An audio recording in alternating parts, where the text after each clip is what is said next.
देखिए, अगर आप बिहार डीएलएड हो गया, बिहार सिविल कोर्ट हो गया या बिहार मद्य निषेध एग्ज़ाम की तैयारी कर रहे हैं जिसमें आपका हिंदी का क्वेश्चन पूछा जाता है, तो आपके लिए यह वीडियो बहुत ही महत्वपूर्ण है।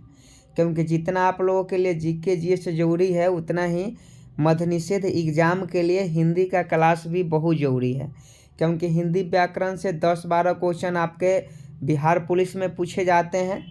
20 क्वेश्चन, 20 से 25 क्वेश्चन जो है बिहार डीएलएड में पूछे जाते हैं और 30 क्वेश्चन जो है बिहार सिविल कोर्ट में पूछे जाते हैं। तो तीनों एग्ज़ाम के लिए बहुत ही महत्वपूर्ण है और तीनों का एग्ज़ाम बहुत जल्द होने वाला है। तो इसलिए आप सभी ध्यान से और शुरू से लेकर अंत तक क्लास में बने रहेंगे। हिंदी व्याकरण से जो भी टॉप क्वेश्चन है वो सभी क्वेश्चन हम करवाने वाले हैं। देखिए, आज का पहला क्वेश्चन है कि अष्टध्यायी किसकी रचना है। 4 ऑप्शन है, चारों ऑप्शन में से जो भी सही जवाब है वो आप लोग लाइव चैट में बताएंगे। क्योंकि आप सभी जानते हैं कि शाम के 6 बजे से इसी चैनल पर लाइव क्लास होता है लुसेंट का और हिंदी का। तो अभी तक आप चैनल को सब्सक्राइब नहीं किए हैं तो चैनल को सब्सक्राइब भी कर लीजिएगा और एक का सही जवाब बताएं कि अष्टध्यायी किसकी रचना है। देखिए, अगर आप ऑप्शन ए पाणिनि बता रहे हैं तो आपका बिल्कुल सही जवाब है, अष्टध्यायी पाणिनि की रचना है। तो एक का ऑप्शन ए सही जवाब हो जाएगा। 2 नंबर का सही जवाब बताए कि उन्माद का समानार्थी क्या होता है। उन्माद का समानार्थी क्या होता है। तो देखिए, समानार्थी मतलब क्या होता है, तो समान अर्थ में प्रयुक्त शब्द। सबसे पहले समानार्थी का मतलब समझिए कि समानार्थी आखिर होता क्या है। तो समानार्थी का मतलब होता है समान अर्थ में प्रयुक्त शब्द समानार्थी शब्द होता है। तो उन्माद का समानार्थी क्या हो जाएगा, तो जोश हो जाएगा। उन्माद का समानार्थी जोश हो जाएगा। तो ऑप्शन सी इस प्रश्न का सही जवाब हो जाएगा। अगर आप समानार्थी का परिभाषा समझ गए तब आप सही जवाब दे पाएंगे। उन्माद का समानार्थी क्या हो जाएगा, तो जोश हो जाएगा, यानी 2 का ऑप्शन सी सही जवाब हो जाएगा। अगला मुहावरा से संबंधित प्रश्न है और बहुत इंपॉर्टेंट है। तो आप सभी सही जवाब बताइएगा कि अंगूठी का नग होना मुहावरे का अर्थ है। फटाफट इस प्रश्न का सही जवाब बताएं कि अंगूठी का नग होना मुहावरे का अर्थ है। I am waiting for your answer. अंगूठी का नग होना मुहावरे का अर्थ क्या होता है। देखिए, 3 का अगर आप ऑप्शन डी बहुत कीमती बता रहे हैं तो आपका बिल्कुल राइट आंसर है। अंगूठी का नग होना बहुत कीमती होना मुहावरे का अर्थ है। तो इसका सही जवाब ऑप्शन डी हो जाएगा। अंगूठी का नग होना मतलब बहुत कीमती होना। आगे देखिए, ये भी क्वेश्चन पूछा जाता है कि तबेले की बाला बंदर के सिर। लोकगीतियाँ यानी कहावतें आपने तो सुना ही होगा, कहावतें। तो कहावते से भी क्वेश्चन बिहार पुलिस हो या बिहार डीएलएड हो, यहाँ तक कि सिविल कोर्ट में भी कहावते से क्वेश्चन पूछे जाते हैं। इसलिए आपको बताना है कि तबेले की बाला बंदर के सिर। तबेले की बाला बंदर के सिर लोकगीत का अर्थ क्या है। 4 का सही जवाब बताएं। I am waiting for your answer. देखिए, 4 का अगर आप ऑप्शन सी बता रहे हैं किसी का अपराध दूसरे के सिर, तो इसका सही जवाब हो जाएगा किसी का अपराध दूसरे के सिर। मतलब अपराध कोई और किया है और साजा उसका कोई और भोग रहा है, तो उसी को कहते हैं तबेले की बाला बंदर के सिर। तो 4 का ऑप्शन सी सही हो जाएगा किसी का अपराध दूसरे के सिर। नेक्स्ट प्रश्न का सही जवाब बताइएगा। नेत्री शब्द का पुल्लिंग रूप है। फटाफट बताइए कि नेत्री शब्द का पुल्लिंग रूप क्या है। नेत्री एक स्त्रीलिंग शब्द है, नेत्री स्त्रीलिंग शब्द है, इसका पुल्लिंग बताना है। तो फटाफट बताइए कि नेत्री शब्द का पुल्लिंग क्या होता है। स्त्रीलिंग पुल्लिंग आप सभी जानते होंगे, फटाफट बताएं। तो देखिए, नेता का जो स्त्रीलिंग होता है वो नेत्री होता है, समझे कि नहीं। नेता का स्त्रीलिंग नेत्री होता है। तो नेत्री शब्द का पुल्लिंग कौन हो जाएगा, तो नेता हो जाएगा। तो ऑप्शन ए बिल्कुल सही जवाब है। अगला प्रश्न फिल इन द ब्लैंक्स है, आप लोग सावधानी पूर्वक सही से जवाब दीजिएगा कि यह शुभ समाचार सुनकर हमारे मन को डैश संतोष की अनुभूति हुई। फटाफट बताइएगा कि यह शुभ समाचार सुनकर हमारे मन को डैश संतोष की अनुभूति हुई। तो फिल इन द ब्लैंक्स यानी खाली स्थान पर क्या भराएगा, सही बताइए। तो देखिए, यहाँ भराएगा कि यह शुभ समाचार सुनकर हमारे मन को अपरिमित संतोष की अनुभूति हुई। तो यहाँ ऑप्शन बी अपरिमित भराएगा, अपरिमित यहाँ भराएगा, तो ऑप्शन बी आपका सही जवाब हो जाएगा। आगे देखिए 7 नंबर की संज्ञा के स्थान पर प्रयुक्त होने वाले शब्द को क्या कहते हैं। तो आप सभी जानते हैं कि संज्ञा के स्थान पर प्रयुक्त होने वाले शब्द को क्या कहते हैं, तो सर्वनाम कहते हैं।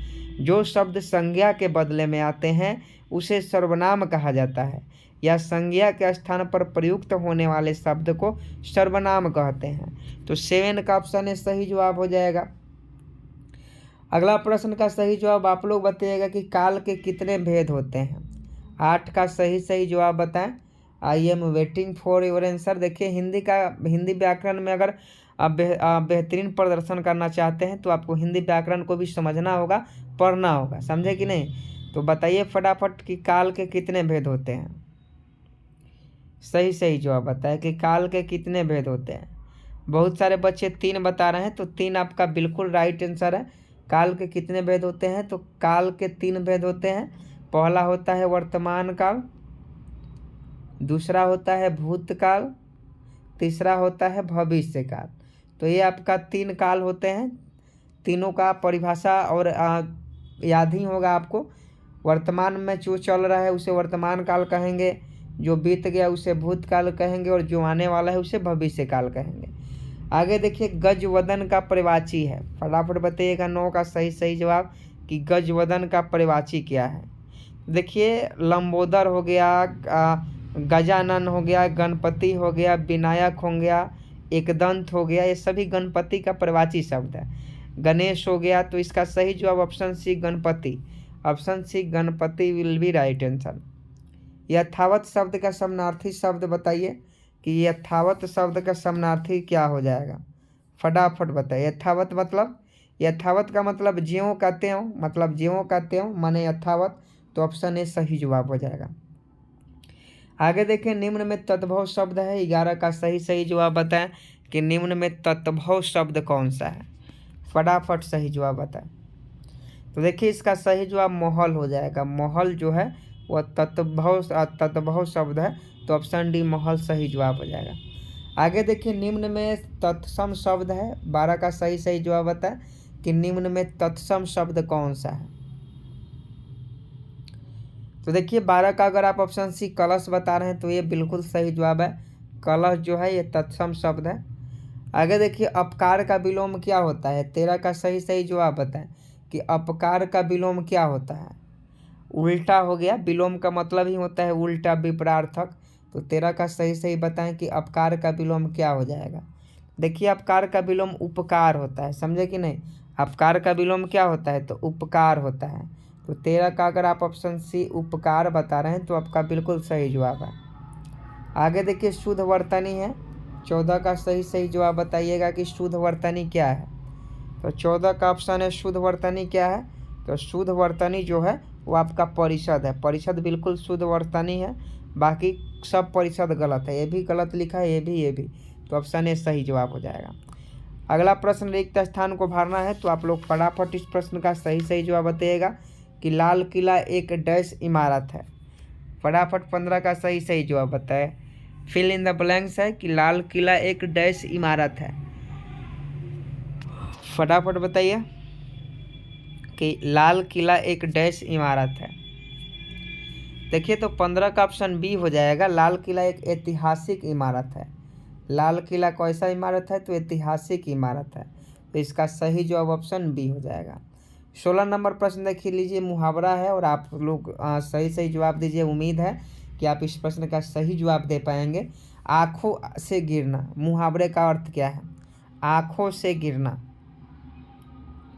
आँखों से गिरना मुहावरे का अर्थ क्या है। फटाफट बताइएगा कि आँखों से गिरना। तो देखिए ऑप्शन सी हो जाएगा आदर भाव घट जाना। अगर आँखों से गिरना मुहावरे का अर्थ आप बता रहे हैं तो आदर भाव घट जाना है। तो 16 का ऑप्शन सी जो है ये आपका बिल्कुल सही जवाब हो जाएगा। आगे देखिए सही वर्तनी वाले शब्द का चयन करें। 17 का सही जवाब बताएं कि सही वर्तनी वाले शब्द का चयन करें। तो इसमें सही वर्तनी चुनिएगा तो क्या हो जाएगा, पूज्य आपका सही जवाब होगा। तो पूज्य में ये वाला सही है, ऑप्शन डी। आगे देखिए कि नवरात्रों में लोग फलाहार डैश हैं। नवरात्रों में लोग फलाहार डैश हैं। देखिए नवरात्रों में लोग क्या करते हैं, नवरात्रों में लोग क्या करते हैं, तो नवरात्रों में लोग फलाहार करते हैं। तो इस फल माने फलाहार मतलब फल का भोजन करते हैं। तो इसका सही जवाब ऑप्शन ए हो जाएगा। संधि का विलोम चयन करें। संधि का विलोम क्या होगा, संधि का मतलब क्या होता है, संधि का परिभाषा पहले सुनिए कि दो वर्णों के मेल से जो विकार उत्पन्न होता है उसे संधि कहते हैं। तो संधि का विलोम क्या होगा, देखते हैं कितने बच्चे इस प्रश्न का सही जवाब बता पाते हैं। संधि का विलोम, तो देखिए संधि का विलोम विग्रह होता है, विग्रह संधि का विलोम हो जाएगा। आगे देखिए, वह डैश है इसलिए अकेले ही जीवन बिता रही है। फटाफट बताइएगा कि वह क्या है, वह डैश है इसलिए अकेले ही जीवन बिता रही है। तो उसका सही जवाब विधवा हो जाएगा। वह विधवा है इसलिए अकेले ही जीवन बिता रही है। तो ऑप्शन सी सही जवाब हो जाएगा। त्याग का विलोम शब्द है, फटाफट बताइएगा। तो त्याग का मतलब क्या होता है, त्याग का मतलब किसी चीज़ को छोड़ देना। तो छोड़ना का उल्टा क्या होता है, पकड़ना होता है। तो ग्रहण इसका सही जवाब हो जाएगा। त्याग का उल्टा ग्रहण होगा। आगे देखिए, दिल्ली से अनेक पत्रों और पत्रिकाओं का डैश होता है। तो दिल्ली से अनेक पत्रों और पत्रिकाओं का क्या होता है, थोड़ा सा माइंड खर्च कीजिएगा, सही आंसर आप दे पाइएगा। हिंदी में ज़्यादा भारी भारी क्वेश्चन नहीं पूछता है, बिल्कुल इजी प्रश्न पूछा जाता है। तो इसका सही जवाब प्रकाशन हो जाएगा। दिल्ली से अनेक पत्रों और पत्रिकाओं का प्रकाशन होता है। आगे देखिए, नदी का परिवाची शब्द है। नदी का परिवाची शब्द, तो नदी का जो परिवाची शब्द होगा वो आपका निर्झरिणी हो जाएगा। तो निर्झरिणी आपका बिल्कुल सही जवाब है। भौतिक का विलोम क्या होगा, भौतिक का विलोम फटाफट बताइए कि भौतिक का विलोम क्या होगा। I am waiting for your answer कि भौतिक का विलोम क्या होगा। तो भौतिक का विलोम आध्यात्मिक होता है। भौतिक का विलोम क्या होगा, आध्यात्मिक होगा। आगे देखिए, 25 नंबर की गूलर का फूल होना मुहावरे का अर्थ है। फटाफट सही जवाब बताइए 25 का कि गूलर का फूल होना मुहावरे का क्या अर्थ है। गूलर का फूल होना, तो देखिए गूलर का फूल होना मुहावरे का अर्थ होता है दुर्लभ होना। गूलर का फूल होना मुहावरे का अर्थ क्या होता है, दुर्लभ होना होता है। तो 25 का ऑप्शन है, अगर आप दुर्लभ होना बता रहे हैं तो आपका बिल्कुल सही जवाब है। गूलर का फूल होना मुहावरे का अर्थ दुर्लभ होना होता है। अगला क्वेश्चन का सही जवाब बताइए कि पत्नी का पर्याय शब्द है। पत्नी का पर्याय शब्द है, फटाफट बताइए पत्नी का पर्याय शब्द क्या है। तो ऑप्शन है भार्या हो जाएगा। आगे देखिए, अगला क्वेश्चन का सही जवाब बताइए कि जिसे कठिनाई से जीता जा सके उसे क्या कहते हैं। एक शब्द बनाना है कि जिसे कठिनाई से जीता जा सके, तो उसे हम लोग क्या कहते हैं, तो दुर्जय कहते हैं। आगे देखिए, आज का लास्ट प्रश्न है 28 नंबर के, हाथ से लिखा हुआ शब्द समूह के लिए एक शब्द है। तो उसे हस्तलिखित कहते हैं। यानी 28 का इस प्रश्न का ऑप्शन डी सही जवाब हो जाएगा। तो देखिए, हिंदी का हम लोगों ने 28 क्वेश्चन किया और 28 क्वेश्चन हिंदी का बहुत ही महत्वपूर्ण है। चाहे आप बिहार डीएलएड एंट्रेंस एग्जाम की तैयारी कर रहे हो, बिहार मद्य निषेध एग्जाम की तैयारी कर रहे हो, या सिविल कोर्ट एग्जाम की तैयारी कर रहे हो, तीनों में हिंदी के क्वेश्चन पूछे जाते हैं और तीनों के लिए बहुत ही इंपॉर्टेंट है। अब देखिए, आप लोग कहते हैं कि सर अलग अलग क्लास लाइए, तो अलग अलग क्लास नहीं ला सकते हैं। अब बिहार डीएलएड का अलग लाएंगे, सिविल कोर्ट का अलग लाएंगे, बिहार पुलिस का अलग लाएंगे, बिहार मद्य निषेध के लिए अलग रहेंगे। अरे यार, सबका सिलेबस सेम ही है। बिहार डीएलएड का भी सिलेबस सेम ही है, बिहार पुलिस का, बिहार मद्य निषेध का सिलेबस सेम ही है, और हिंदी का सिलेबस बिहार सिविल कोर्ट का भी सेम ही है। तो अरे अलग अलग क्लास कराने से क्या फ़ायदा है। आप एक ही क्लास को देखिए, एक तीर से दो निशाना, 3 निशाना कीजिए। समझे कि नहीं। उम्मीद है वीडियो को लाइक कर दिए होंगे, शेयर भी करते रहिएगा क्योंकि नया चैनल है, चैनल को सब्सक्राइब कर लीजिएगा। जय हिंद, जय भारत।